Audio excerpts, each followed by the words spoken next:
erkaklarni yomon deyotganlar, nima sizlar ayollardan yaralganmisizlar? Yo bo'lmasa sizlarni layli tashlab ketganmi? Eng qizig'i siyosatda erkaklar boshqaradi, urushlarda erkaklar qatnashadi, qabrlarni, go'rlarni erkaklar qaziydi, nonvoylar, dalachilar hammasi erkak, oilani, jamiyatni borlig'i ustuni erkakda.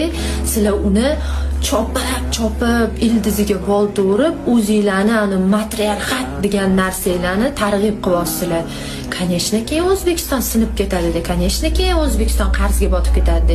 Bitta erkakni eplab qo'yib, guldek oilalarni avaylab asramasdan shartta bir, bu erkakni yomonlab, baribir boshqa erkakni tagiga yotasan-ku.